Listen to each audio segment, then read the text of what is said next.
Back here on the Sunday Game Live, it's half-time in the Munster hurling final between Cork and Waterford. A reminder that Waterford leading Cork by 7 points to 6. Also a reminder that later on we have the draw live for the next round of matches in the Football Championship for those who are coming through the qualifier route. But right now, though, we're going to talk hurling with Cyril, Tomas and Ger Lagnan.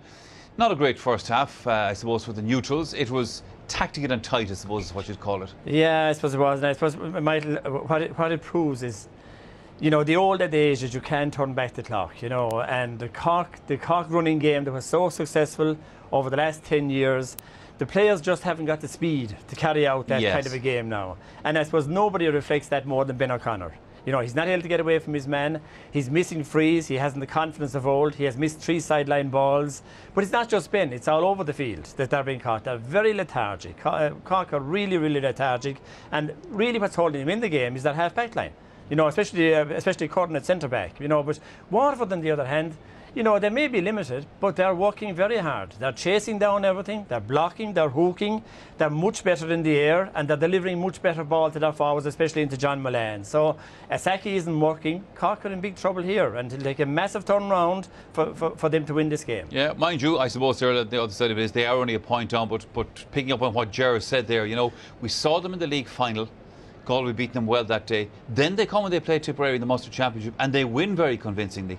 Yeah, they're playing the real Cork? They're playing the ball too short today. As Gerard said, they're trying to work short little passes. They're getting really rattled. Brick Welch has gone back deep inside in front of the full back line, so there's no stray ball going in. Jerry O'Connor's gone way out the field, but he's not following them. So they're all funneled back and they're working very hard. But yet they have pace. The likes of Carl Naughton midfield can get onto ball, and kind of when he gets down the left wing, he could punish her. Both midfielders, O'Sullivan's playing great midfield as well. It's ironic to think that both sets of forwards, there's very little scoring. You'd have to say that both sets of backs are on top.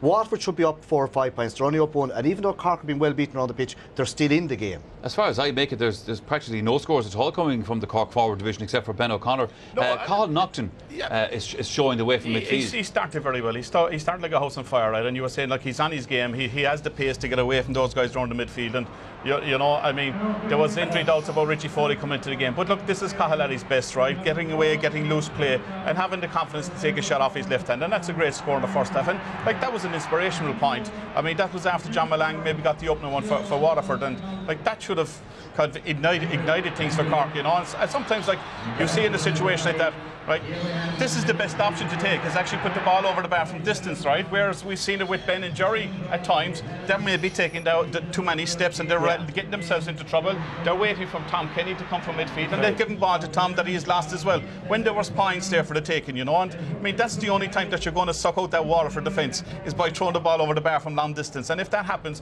they've got to come out then and play in the positions that they were Patrick Horgan and Murphy in the other corner haven't touched the ball. I don't think Patrick Horgan has actually touched the ball in the 35 minutes because the ball isn't been fast enough. So when they can't play the running game, they should deliver the ball faster, not to Zaki full enough, but into the 2 corner forwards, low fast ball, like Waterford are doing with Mullane. It would be a far better tactic today. But having said that, Ger, I mean, the Waterford forward division are not exactly giving each other high fives in the dressing room at the moment either.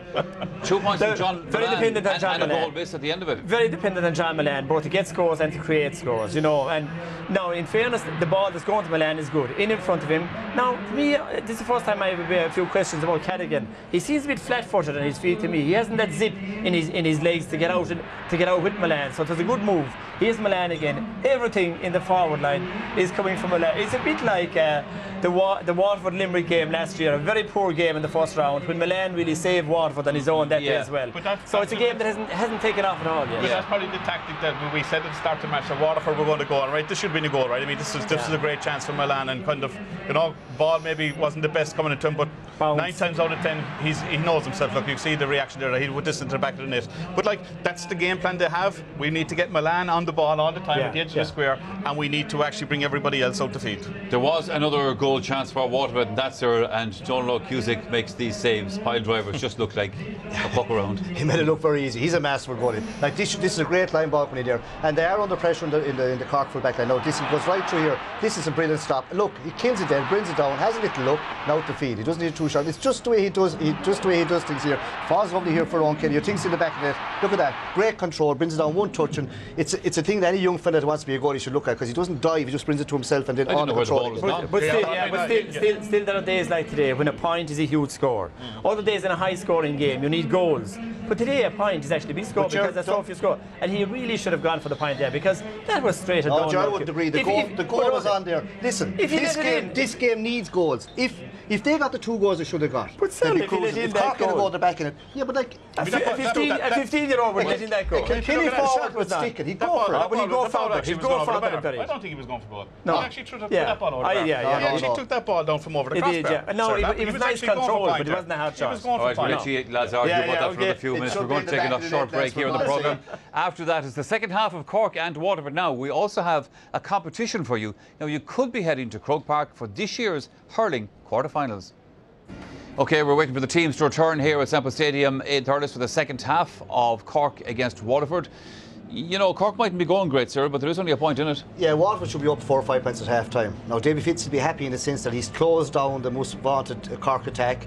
Saki isn't causing any problems, and like they have a lot of play. They're funneling back and they're working very, very, very hard and putting very hard and fair tackles in, a lot more physical than Cork. Cork have been rocked off it. And as Tomas said, if Cork took the points from outside, they wouldn't have to take these hard attacks, but they're trying to carry it in and they're getting caught doing that. But Cork are still in the game because Waterford had 2 goal chances, and you'd have to say no more than me today or Kilkenny, if Cork get these kind of chances, they'll probably stick one. A goal is going to make a terrible big difference in this game. I mean, I agree with Sarah there. One says even taking points from long range, just get the ball in quick. Right, simple game. Hurling is a simple game. You have a big man, 6'7", standing on the edge of the square.